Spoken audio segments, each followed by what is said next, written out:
I'm talking here about large assessment initiatives. What do we mean by that? Here we're talking about large book-length reports that are prepared by a number of subject area experts to accomplish really a number of things. One is to raise awareness of a particular topic. Another is to characterize the state of knowledge. And in many cases, these assessments also serve to track progress over time by repeating assessments at set intervals into the future. And importantly, they can also play a really important role in connecting and cultivating relationships between experts with shared interests, that is, in building a community of practice. And these major assessment initiatives really begin to emerge in the 1990s, and prominent examples include things like the UN's Intergovernmental Panel on Climate Change Assessment Reports. And we see the first major mountain-focused assessment report published in 2019, the Hindu Kush Himalaya assessment that you see on the screen. These kinds of assessments are a tremendous amount of work, but they also play an increasingly important role in shaping public understanding, of stimulating research activities, and steering policy and funding decisions. Now, despite the importance and impressive nature of the work that's been done previously, by and large, major assessment initiatives have tended to be based almost exclusively on scientific knowledge. And certainly that's beginning to change. But to date, substantive engagement with other ways of knowing, particularly Indigenous ways of knowing in major assessment initiatives, has been quite limited.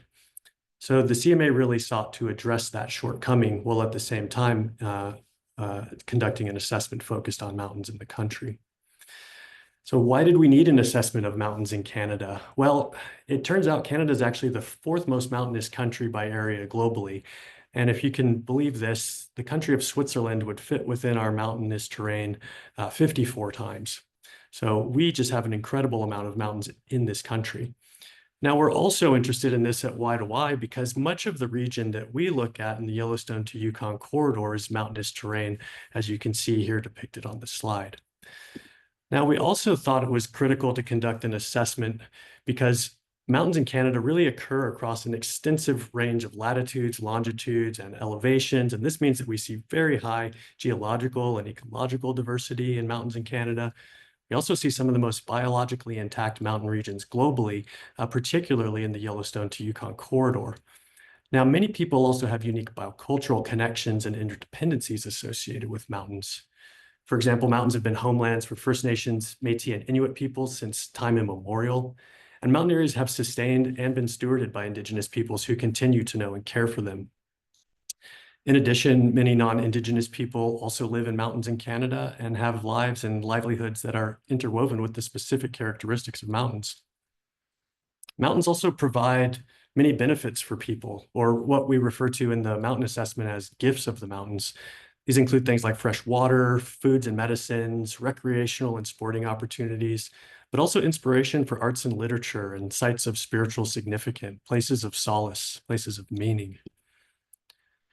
But increasingly, there are a number of pressures affecting mountain areas, including habitat destruction, fragmentation, pollution, of course, climate change, and many other pressures. And these are having cascading impacts on plants, animals, and people that are connected to mountain areas.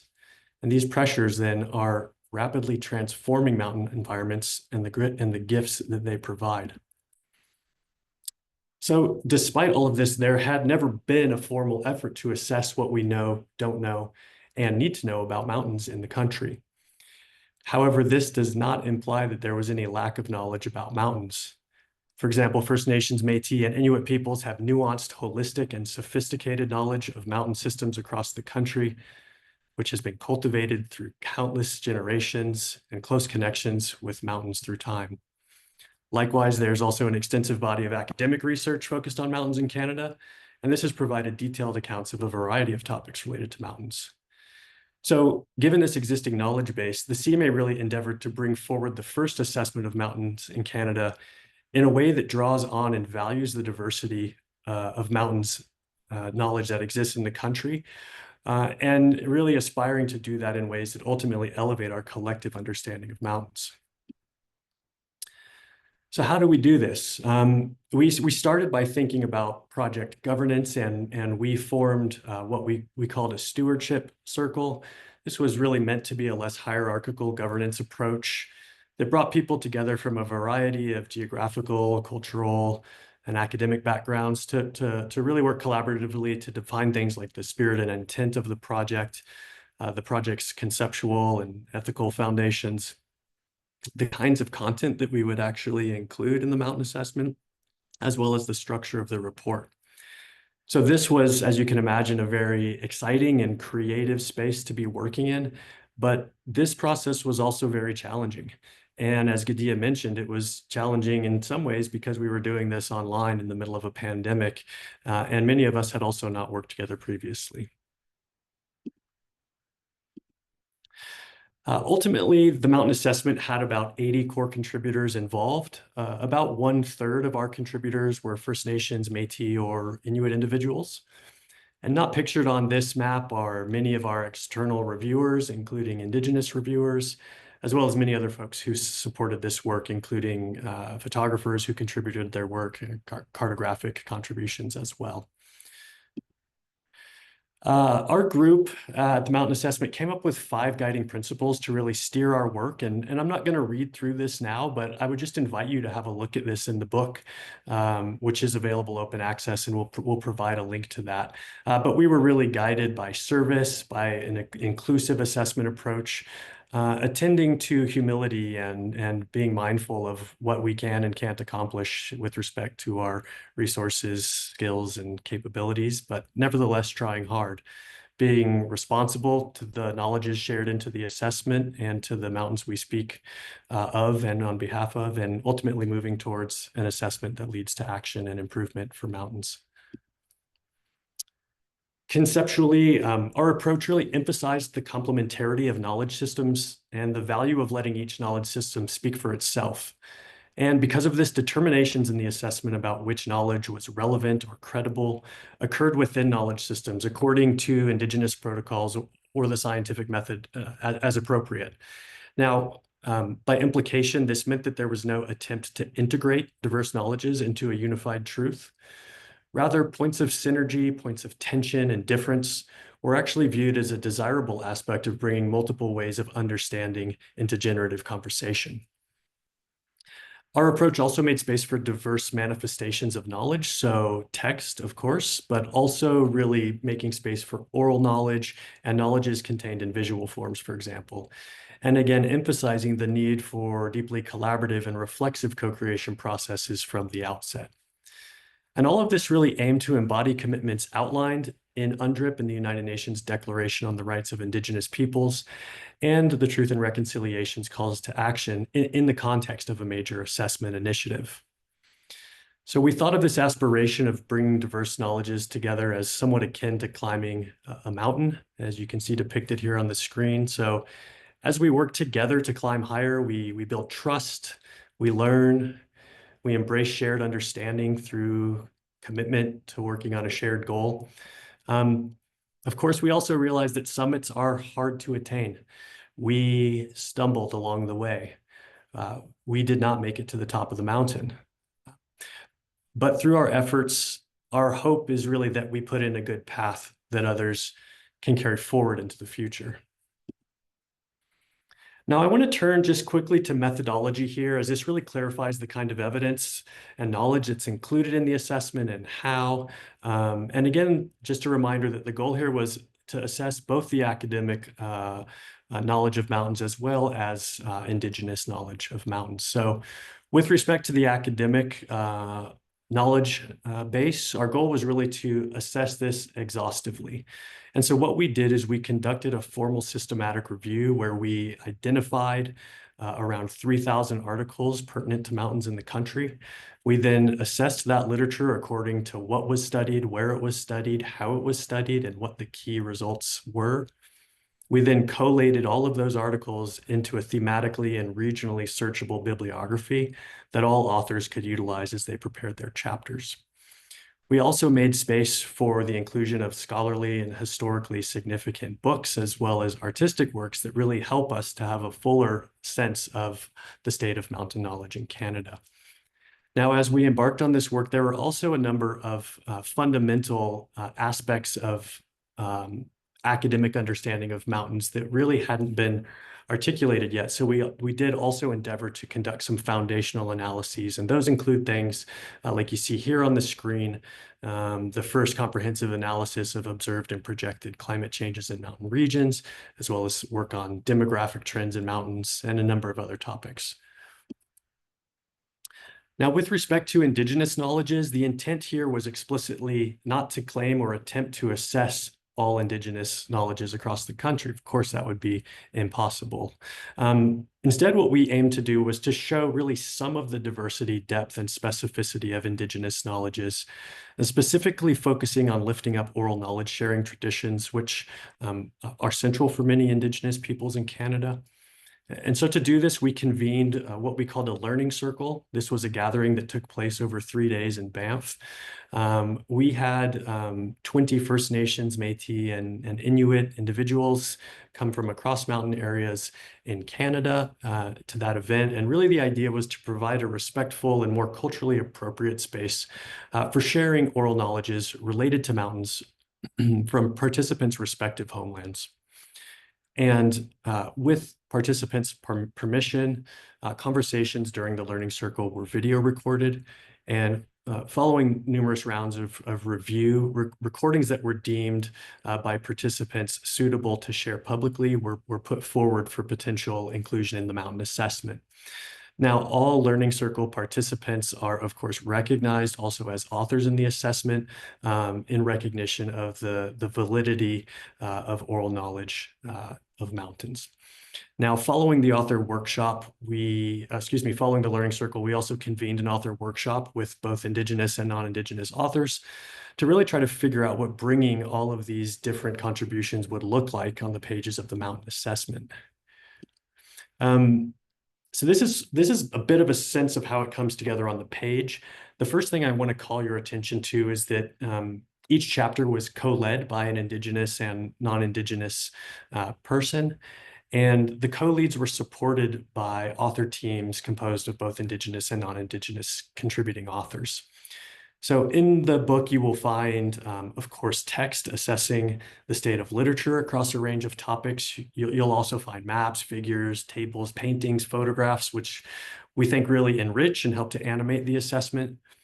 But significantly, you'll also see the inclusion of recordings of oral knowledges shared by Indigenous individuals during the learning circle. You can look for this symbol with the 3 mountains and the QR codes. You can scan that QR code and actually listen to the conversation directly from the contributor. And the point here is not to try to paraphrase that knowledge, but to share that knowledge in the way that it is meant to be conveyed. I just want to dwell on the significance of the oral knowledges that have been shared into this assessment. You might pick this book up and just start reading through it, and I want to suggest that that would really be missing the point. Do read everything that's there, but really also do engage with these really significant oral knowledge contributions. They're just a tremendous and unique aspect of this assessment report. I also just want to say that we worked really hard to come up with a publication model that provides an option for contributors to remove anything that they've shared into the assessment at a future date, if that's deemed necessary. And therefore, the book is really meant to be a living space that is uniquely responsible to the principle of ongoing consent. Preparing the mountain assessment was a multi-year journey with lots of twists and turns, as you can imagine. There were points of convergence where we all came together and moved quickly forward. There were points of divergence where we might not have seen eye to eye, and we took different paths to find a way to working together as we moved forward. There were back eddies. There were moments of learning, of unlearning, of revising, of trying again. But through this.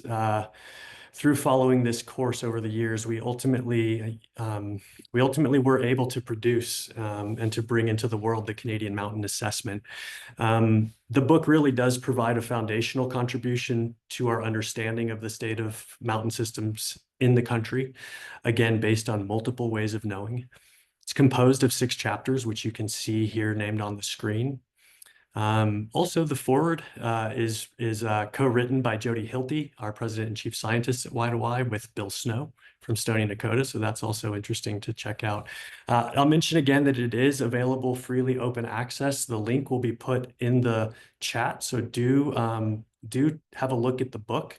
If you're reading online, you can click on that QR code and the video will open so you don't have to scan it with your phone. The mountain assessment was supported by funding from the Canadian Mountain Network, as well as the Natural Sciences and Engineering Research Council. The book is really ultimately a reflection of just, again, incredible commitment, effort, and care of so many people. And it would not have been possible without all of those named on the screen here. So I just want to take a moment to express gratitude for all of the contributions of these really incredible folks. Now, I know that at the CMA, we all hope that the assessment's insights about mountains in Canada and its co-creation process will really be helpful to others who care about mountain places in this country.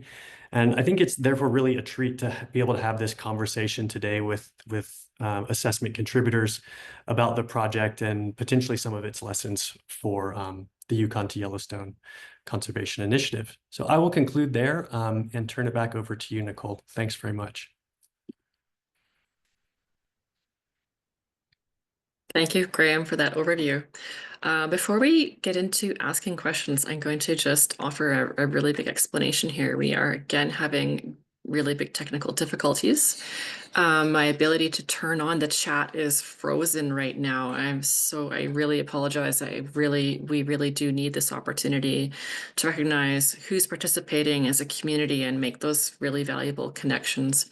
So I encourage all of you to use the Q&A as a way to introduce yourselves and offer comments through there. Again, super huge apologies, technical glitches, and did not mean to tune everybody out and lose that opportunity to have us all connecting. So with that, thank you very much. That was a really in-depth overview. You can see this, the Canadian Mountain Assessment was no small undertaking, and it really did take a village to bring that assessment together. So question for our panelists, and you can decide in which order you want to answer this, in just a roundtable or a commentary or perspectives of your own as you participated and worked through the processes of the Canadian Mountain Assessment. It is very obvious there was a really big effort to bring different ways of knowing together to understand mountains and work together. Why was this approach so important?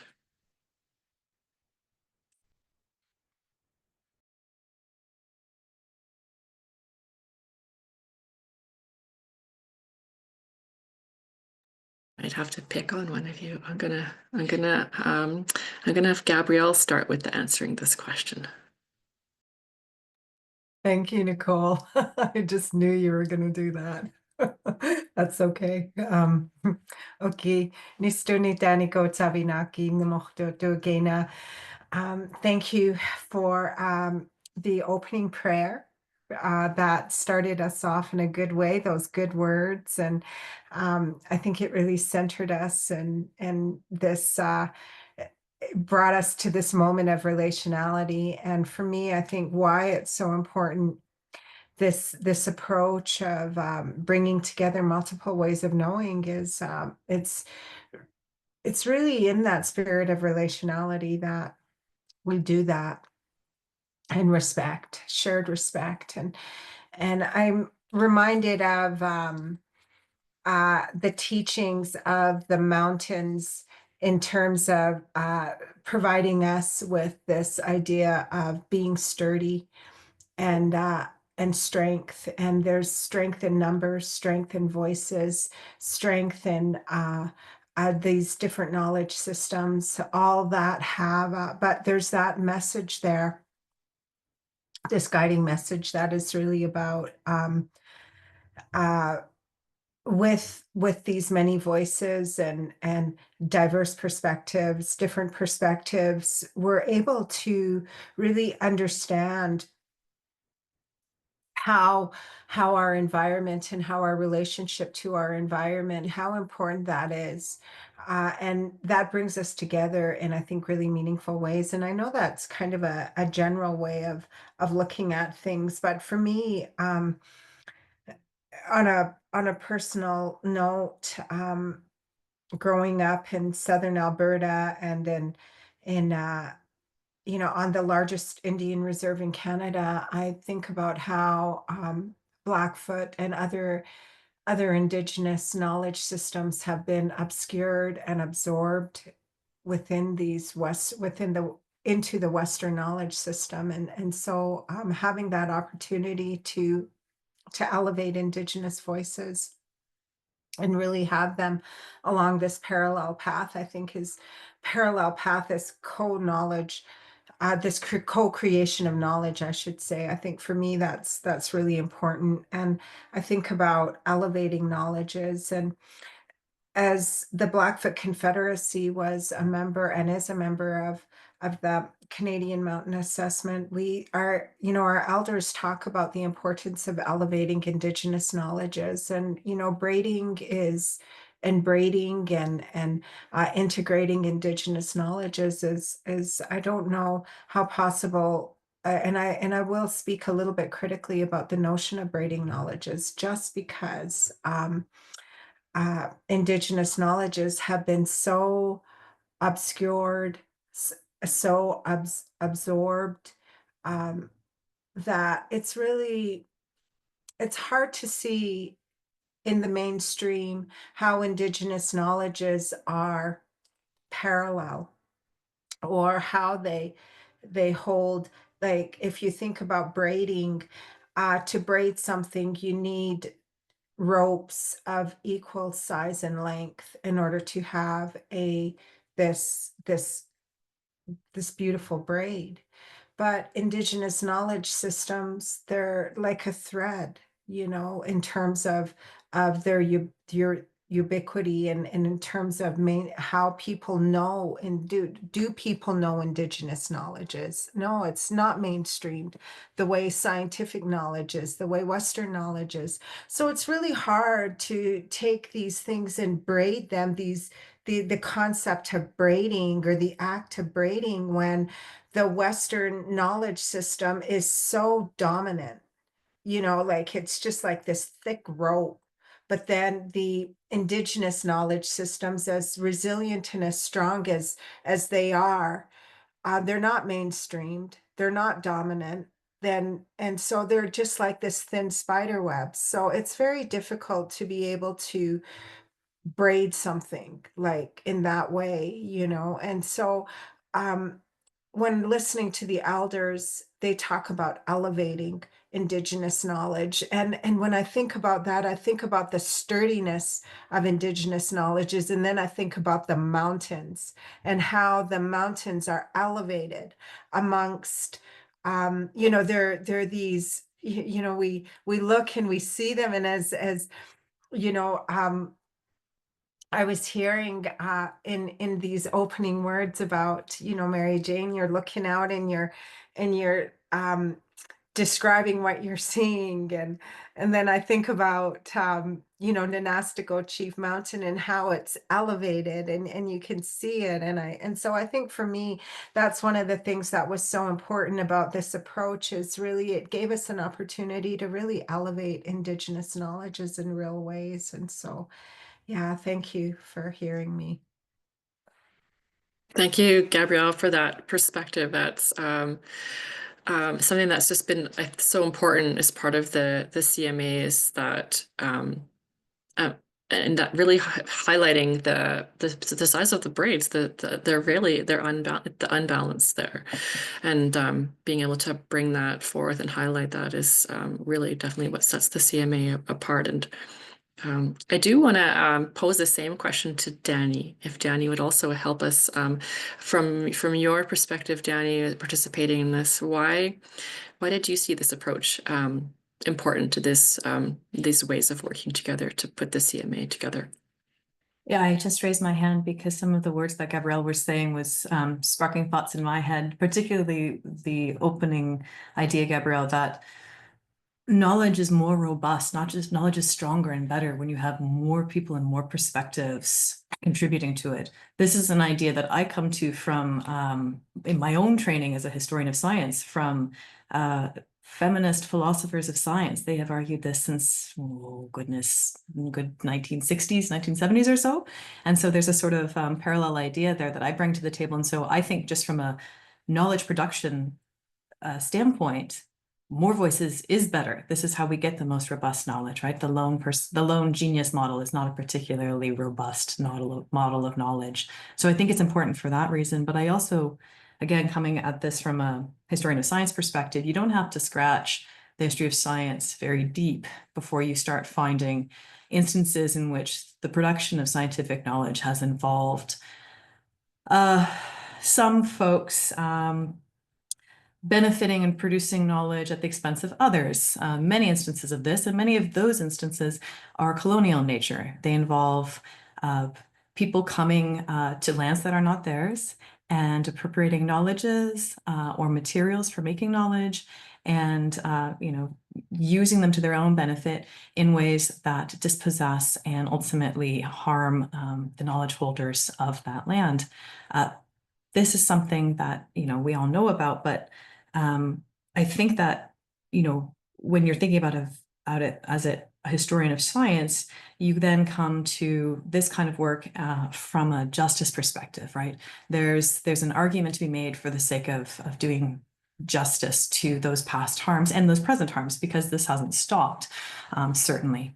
But there's also a future-oriented argument to be made as well, that if we want to learn from these mistakes, from these injustices, then we need to do this kind of work in a way that pays attention to the process. We have to think about solving problems as not just looking for the next technocratic fix, right? But instead as something that we work together and try to do in a way that's respectful and equitable. And I think, to Gabrielle's point, elevating knowledges that are not heard as often and in the mainstream, in order to do a better job than we've done in the past, and maybe then hopefully make fewer mistakes going forward, right? Rather than generating the mistakes as we try to make the solution in this sort of quick fixed manner.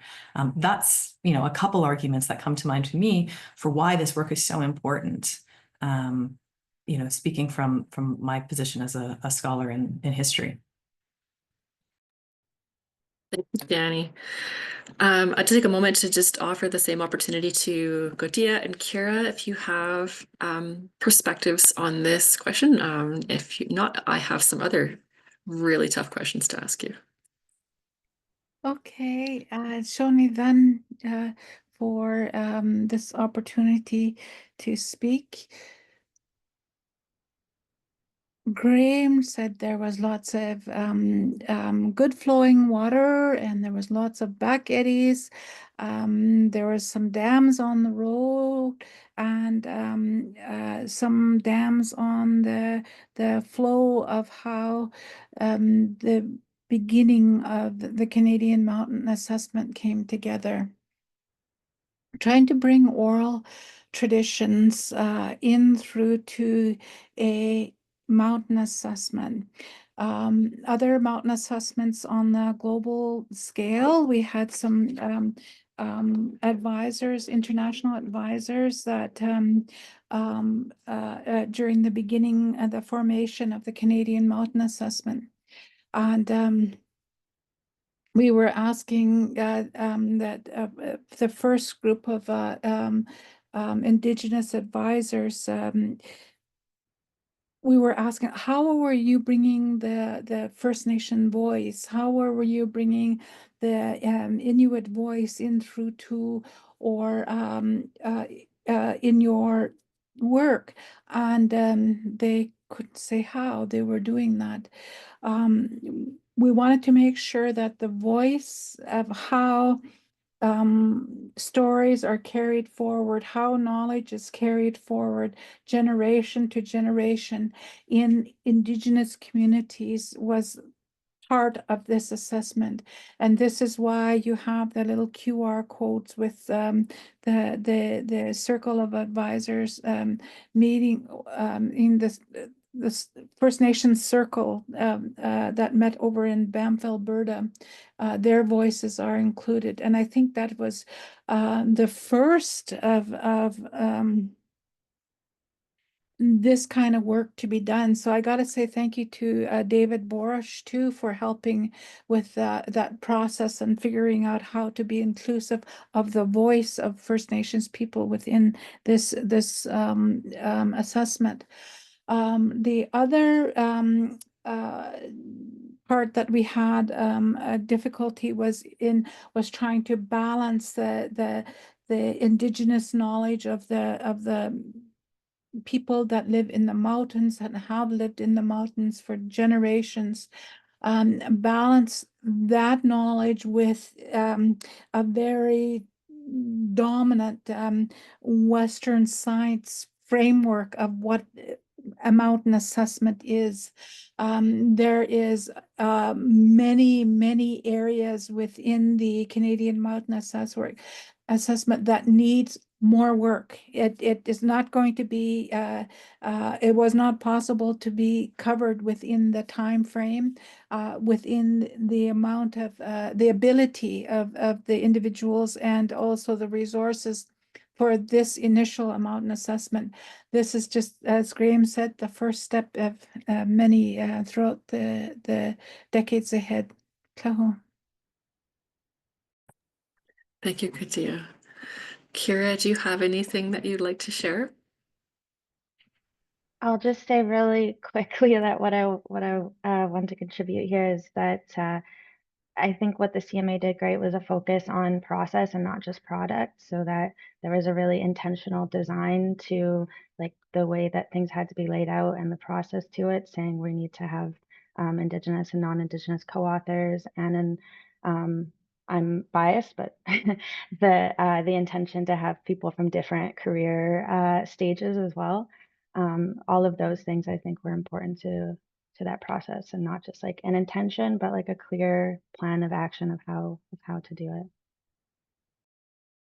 Thank you. Yes, that was something that was quite significant about the CMA, was the diversity of people who participated as well. So I'm going to turn another question over to you all. What has the Canadian Mountain Assessment helped us learn about mountain places and the connections that people have to mountains, particularly within the Y2Y region, but definitely share your perspectives around the wider region as a whole. Who would like to start us off?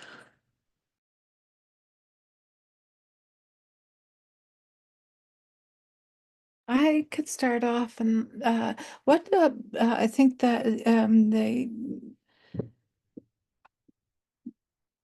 the mountains over in the Maritimes, the Chickasaw Mountains over around into Quebec, those were mountains that I was not that familiar with. The mountain areas in Nunavut. Knowing and hearing some of the general stories of these areas, and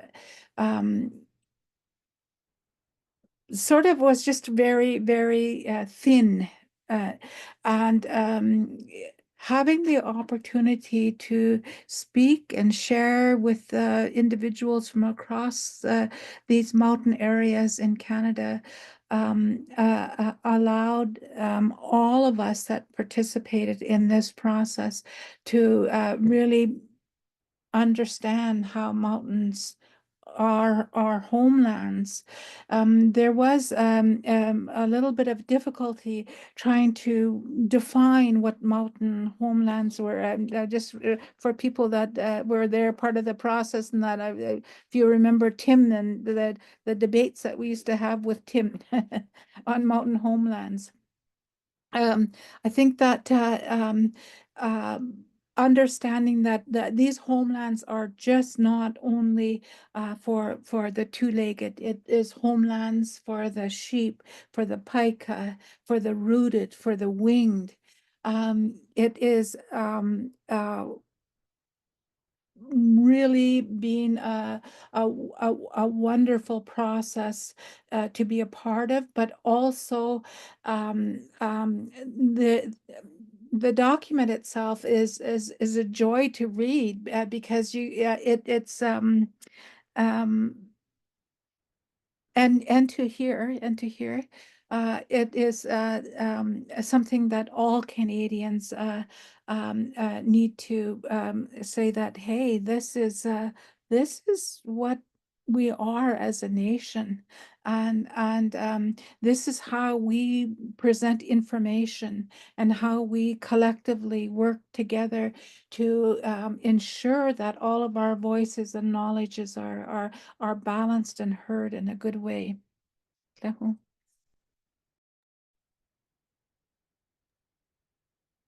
Gabrielle.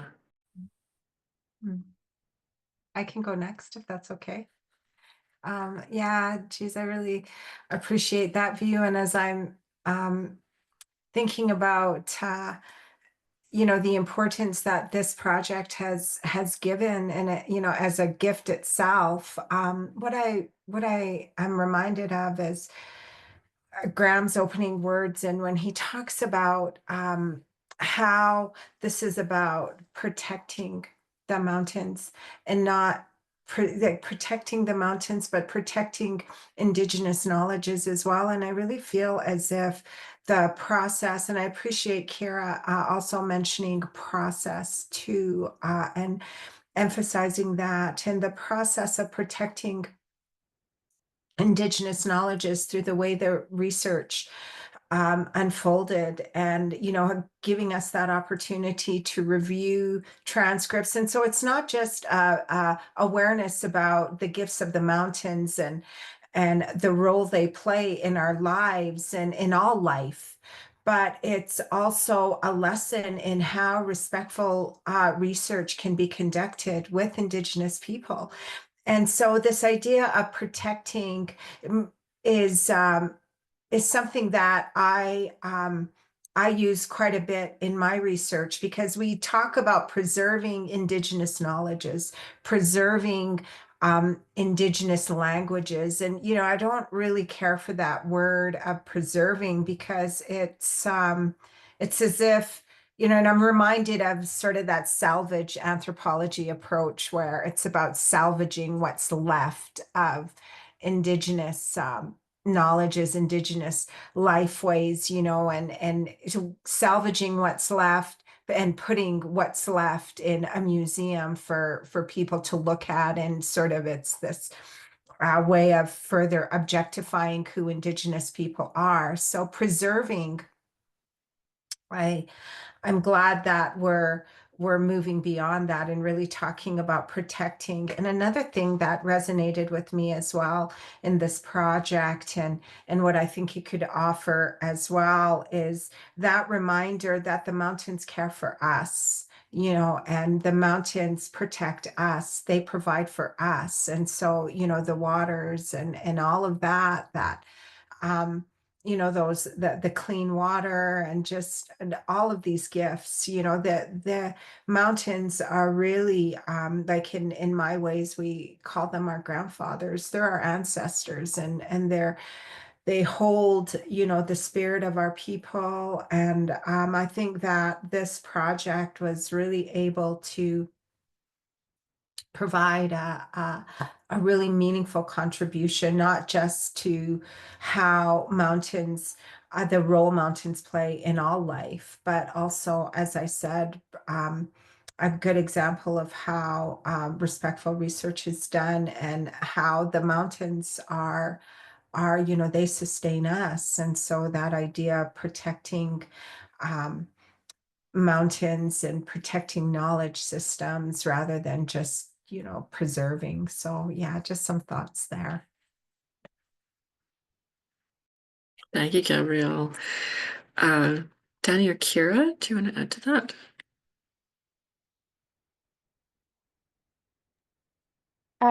Can you remind me, you Yeah, mentioned connectivity, we're talking right? about, well, we're talking about what the Canadian Mountain Assessment helped us learn about mountain places and the connections that people have to them. Yeah, I can add to that.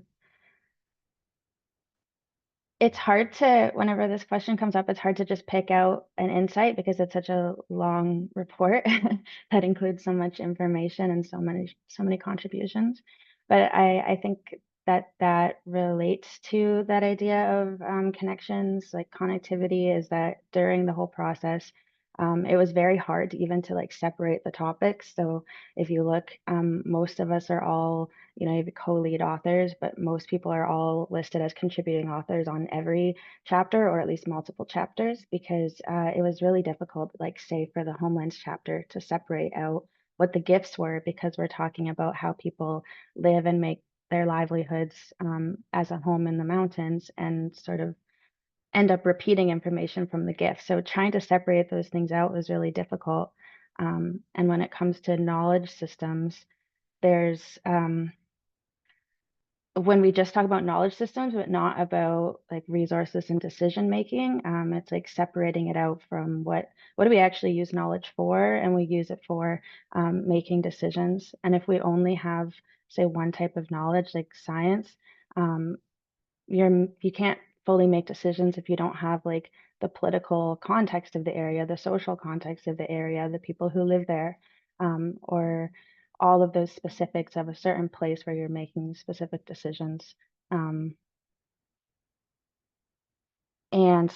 one more thing to add to that is just that part of that complexity here was that we didn't just have like Indigenous knowledge and Western knowledge. We had people from like the humanities and history and arts and different areas of science, and Indigenous people from different mountain areas, from different cultures and nations, from different careers and backgrounds. So both of those areas of knowledge are so much more complex than just like one or two. There's all sorts of perspectives to bring in from both of them, and we need all of those in order to make good decisions. Thank you, Kira. You really did an amazing job of just highlighting how complex the mountains are, but the knowledge and the people who hold that knowledge are. Danny, do you have anything to add? Not much, just very briefly. All I wanted to Okay. say was that in terms of connections, one of the things that blew my mind in this project was just the step that Graham mentioned in his introduction, that 82% of people in Canada live within or adjacent to mountains. That, and then the work that we did looking into what do mountains mean to people, how do they understand them, how do they experience them, those things just exploded my understanding of what mountains are in what's now Canada. And I walked away with an understanding of mountains as places of connection, as relational places in a way that I didn't have before.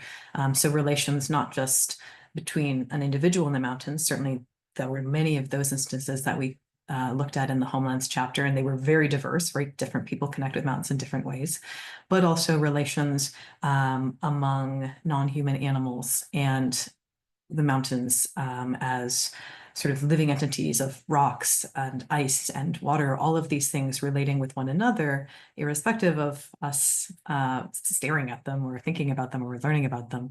And so for me, connectivity was sort of the big takeaway in how it and changed how I think about mountains. These are not just geological or geographical entities. These are relational entities. So that was, for me, one of the big takeaways from doing this work.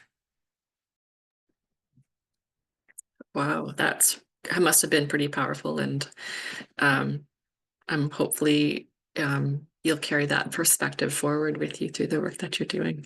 And I should say, sorry, just going to amend that, of course, that given what was said by all of my colleagues here, this is for me the aha moment, but of course they're coming to this understanding, they're bringing this understanding. It was from them that I learned. Yeah. Just to make very clear. Yeah. Well, we have one more question.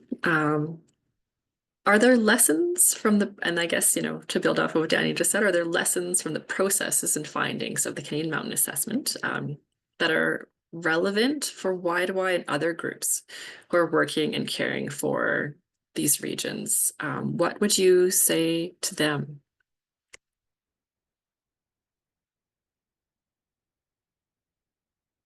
I'll lead off again. I wanted to go back to an earlier question that I think we might have overlooked in regards to International Mountain Day. And the themes of this year's International Mountain Day of Innovation, Adaptation, and Youth. And I want to bring youth to the process and the findings of the Canadian Mountain Assessment. I think that right at the beginning, we wanted to make sure that the work that needed to be done was done in the best way that we were able to do the work. And to know that this was only the beginning of work that will lie ahead. And we wanted to make sure that the foundation of process and the foundation of how information was brought together, and how knowledges and people were brought together was strong enough and done in a good way that the generations ahead of us, the young people that will be decision makers in 10, 20 years time, will have a good foundation. This is just the first mountain assessment. I see in 20 years time another mountain assessment, and it's that generation ahead that will have something to build on. Cool. Thank you. Yes, this is definitely a very foundational document and a gathering of knowledge, and there's still so much more to come. I would be really interested in hearing Kira's answer to this question. As the youngest person here on our panel today, and maybe a voice of the future. Sure. Yeah. I think I was like 26 or something like that when I got involved with the CMA, or I think I was 25. So I was just on the edge of what a lot of people consider youth. And it was really formative for me to be a part of this project, because I was still figuring out what I wanted to do. I didn't have a lot of experience, and I feel like very lucky that they gave me that opportunity to be part of something that maybe I didn't have the qualifications yet to be a part of, because there was that effort to include people from different stages. And there was another even younger than me, Megan Dicker, who was part of the Homelands chapter, and we got to connect. I had the opportunity to lead discussions during the knowledge gathering that was mentioned, and I think it's important to have that structure and that intentionality in bringing people from different levels of career and experience, because it builds the capacity in our communities. It builds the resources that are brought into our communities, and it it gives people the opportunity to like get new knowledge and resources and connections. And if we only give people who already have resources and connections and experiences those opportunities, then we just keep building up the same people. So it's good to spread that around. Yes, thank you. Gabrielle and Danny?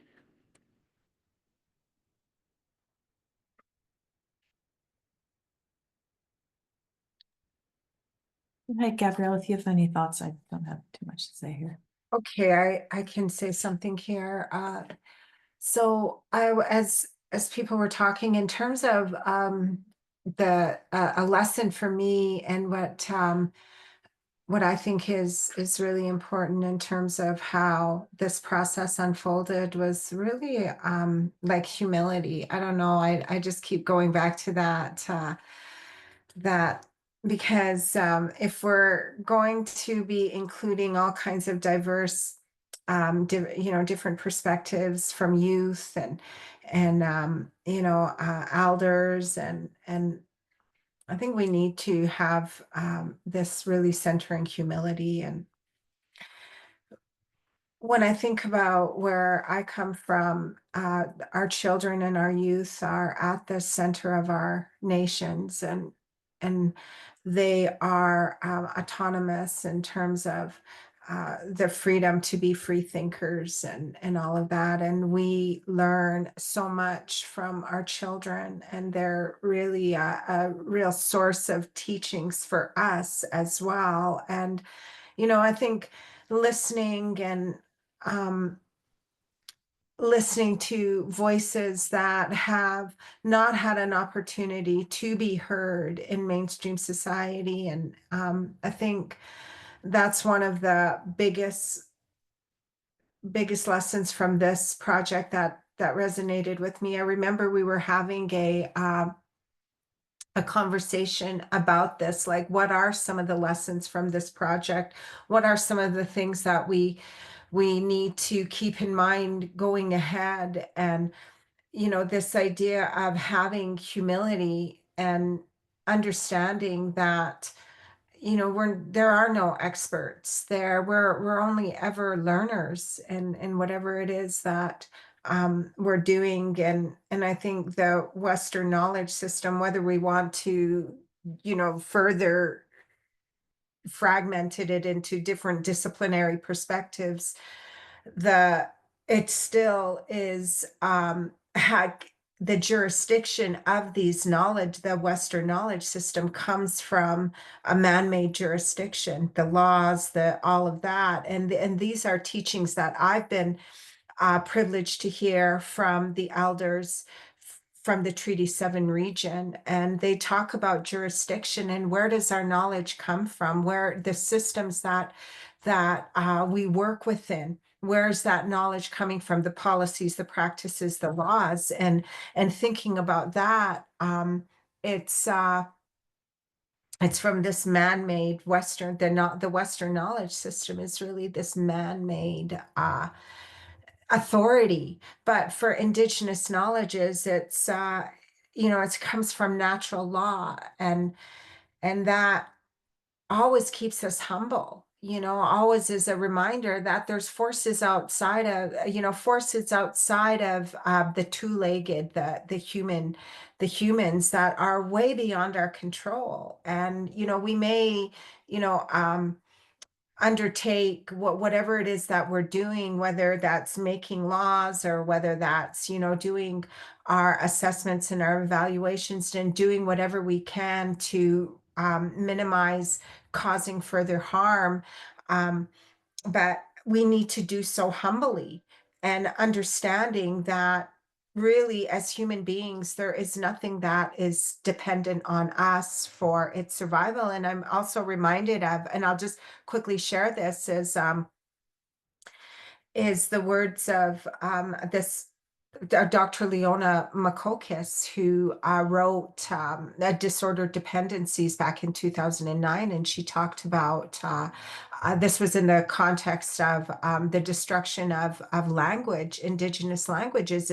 And she referred to Basil Johnson's writing, and she talked about how there's this Ojibwe hierarchy of dependencies, and we exist as human beings along this hierarchy of dependencies. And we as human beings are at the bottom of these dependencies. At the top is earth, the land, the waters, the mountains, that which sustains us, the cosmos, the sun, the moon, all of that. And then we have the plant nations. And then we have the animal nations, because without the plant nations, the animal nations wouldn't exist. And without the plant nations and the animal nations, human beings wouldn't exist. And so we have this, because we are so dependent on everything else, we have this fundamental responsibility to act ethically and ensure that how we're living our lives isn't done in a way that overpowers everything. And so I feel like one of the lessons from this project, that the humility, that's a reminder that um, we're so utterly dependent on the mountains, on the waters, on the plant people and the animal people. And I always try and keep that in mind when I'm doing my teaching or whatever it is, and just, walking in this world, and making sure that I'm keeping that teaching of humility as sort of this guiding light. So yeah, I'll stop there, but thank you. Gabrielle. Danny? Gabrielle's words and Kiara's words are sort of coalescing in my head, and I'm thinking that, this question of youth, which Gudea made sure that we stopped at, relates to this final question you posed about what can we learn. And one of the things that, as a co-lead of the chapters, I was keen to do was to come back to the word elevate, try and elevate the voice of younger scholars and knowledge holders that we were working with. But I want to say that, doing this kind of work, I think that's important to do, but I think it's unfair also to put it all on youth, right? I remember growing up and people saying things like, it's in your hands now, right? Like the future is in your hands and it's in your generation's job to do this, that, or the other. And I think that's too much to put on youth. So I just, going forward, for folks who want to do this kind of work, thinking about how to involve youth, you have to think about how to support them. And that was something that I tried to do in my capacity of Homeland's co-lead. Kiara probably would be able to give you the honest assessment of whether or not I succeeded in trying to protect her, her time, her space, and her life, and the things she needed to do as well. But that, I think, was one of the important things that you need to do when you are thinking about including youth in this kind of work. You have to respect what they need, as well as elevate them. And I think one of the ways that, thinking about the themes of the International Mountain Day, one way that we can sort of bring youth in without necessarily putting burdens on actual young people is in our own work to think, am I doing right by the youth? And this is something that I've learned to ask myself through conversations actually with Gudea early on in the process. I had just had my first child, and since then I've had a second. And so this timeline of the CMA for me coincided with becoming a mother, and the conversation that we had in 2021 really resonated with me for that reason, I think, because she's her proudest accomplishment, as she said, Gudea, was being a grandmother, and I understand that better now, and I think that we can bring that to our work as well, simply by asking ourselves in our whatever work we're doing, am I doing right by youth? Am I doing right by the children, by the next generations? So that's something to consider, I think, in terms of how to do this work. And then the final thing I'll say is just, speaking as a scholar who's trained in the Western tradition, I learned that this kind of work involves a lot of humility also on a personal level. To come back to Gabrielle's point, humility in that very sort of broad cosmic sense, I think, is critical, but also humility in a sort of just more sort of banal psychological egotistical way. Doing this kind of work means that you're going to have to be patient, and you're going to have to be humble, and you're going to have to be okay with being uncomfortable on occasion.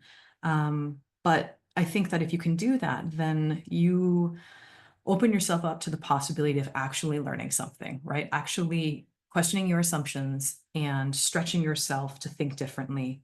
Gudea had a beautiful phrase earlier, opening your ears to new ways of hearing.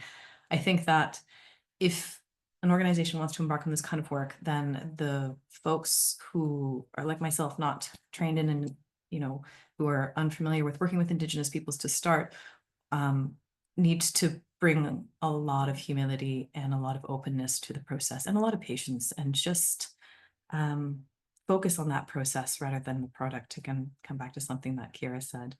And then you'll get all kinds of wonderful things out of it. Thank you so much. Oh, yes, good, yeah. Nicole, I know that I had spoken before about the importance of trying to uplift place names. During this decade of the International Decade of Indigenous Language from 2022 to 2032, we are in still the first part of this this decade, and how we are able to uplift the language is also how we are uplifting the knowledge. Just simply by using the place names, you are carrying that knowledge. You are opening that that worldview into your worldview.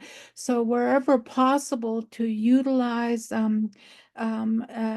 just greetings, not just giving the land acknowledgement, but giving the greetings in the language where you are speaking from. Knowing some of the place names of the where your footsteps are being put down.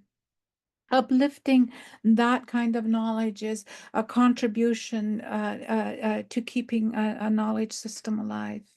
Kahu.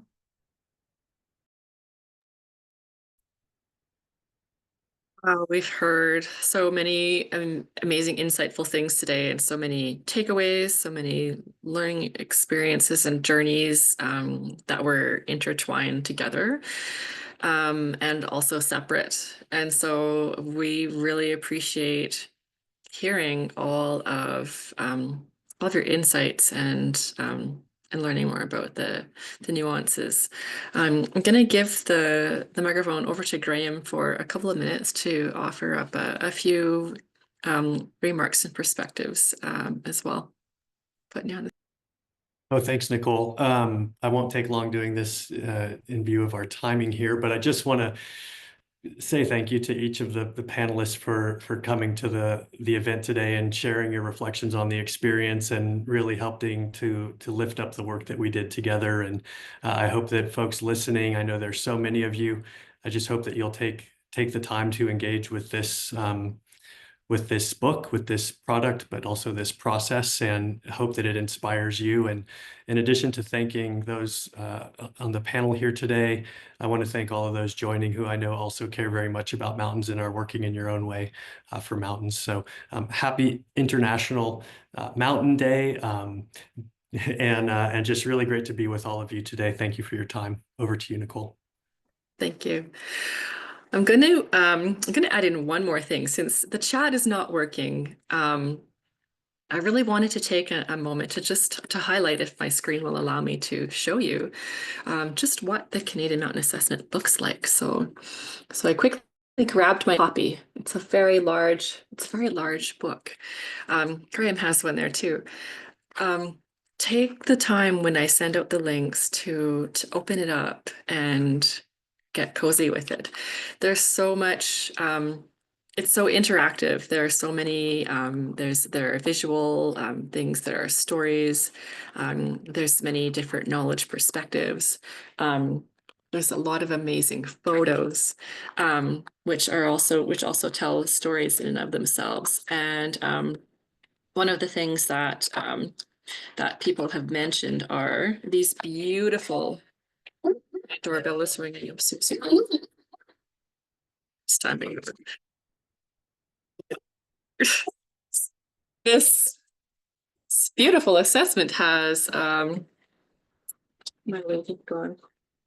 There we go. These wonderful QR codes, which you can't see, but there are these beautiful QR codes. You go in and you can hear the full stories and the sharings of the nuances. Thank you, Graham, of everything that And you get to interact with the knowledge in a different way, and you can feel it. And I think that's a really big takeaway in terms of how we might learn to look and work differently there. Yes, Gabrielle. Thank you for that. Sure. And I just actually see this really important question in the Q&A about how will Y2K continue to market the information and pathfinding lessons learned to the Canadian public? And I had a question actually that's I was sort of along the same lines. And so I don't know if we have time for Graham to just quickly talk about this, but I just feel like partnering with school boards to maybe turn some of the lessons learned here into our curriculum for students. I just think that's an amazing way to move this work forward. And I just was wondering if there are any thoughts or ways to what we're thinking about doing and moving just the information and making that more accessible. Yeah, it's a great question. And, I think we at Y2Y and everyone else needs to be thinking about what we do with this work. So we're trying to, bring it into the research, the science and knowledge work that we do here at the organization. We're thinking very carefully about what that looks like, and that will continue to grow and evolve in the years ahead. But, like all of us on the call, I feel really fortunate to have this resource and trying to build on that. I know that Jody Hilty, our president and chief scientist, was hoping to say a few concluding words, so maybe she can actually speak to that, Gabrielle. Jody, do you want to pick up on that question in the last few minutes we have here?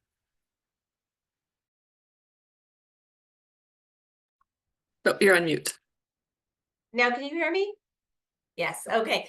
Big question. And so I guess I would just say a couple of things. I think that it's really, what I hope is that this assessment will be picked up by the more than 140 people that were on this panel, and that they'll be sharing it across their networks.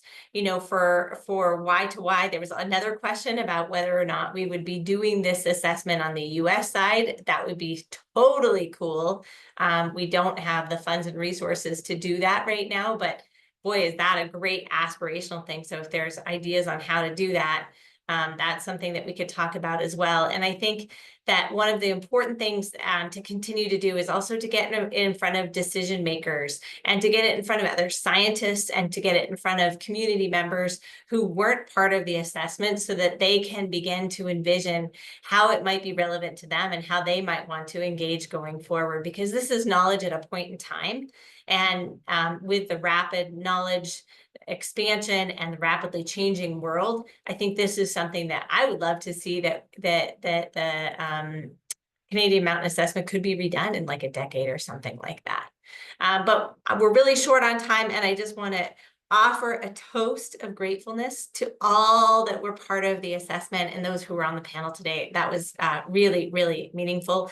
And, as a mountain person, I want to offer just that, I have so much gratitude for International Mountain Day and all that mountains bring to me personally, but also to the whole world. So thank you again. Thank you for jumping on at the end, Jody, and helping us understand what could possibly be in the future. So we are going to wrap up now. I apologize again for the technical difficulties. We will do our best to reconcile all of that in the post-event email that you will all get with the recording. We have a transcript as well, which I think we might have got the whole thing, so that would be a blessing. I do want to take a moment to acknowledge our funders. This event was generously supported by the Calgary Foundation and the Volcano Foundation, and we really appreciate the contributions that they've made to our work and the work of everybody that we are connected to. And you will get a copy of the CMA link in your email. We'll also send you a link to our newsletter if you're not already a subscriber. There you can hear more about us and all of the great work that everybody is doing. And with that, I will say thank you to everyone again. Happy International Mountain Day. And I hope you have a great rest of your day. Bye for now.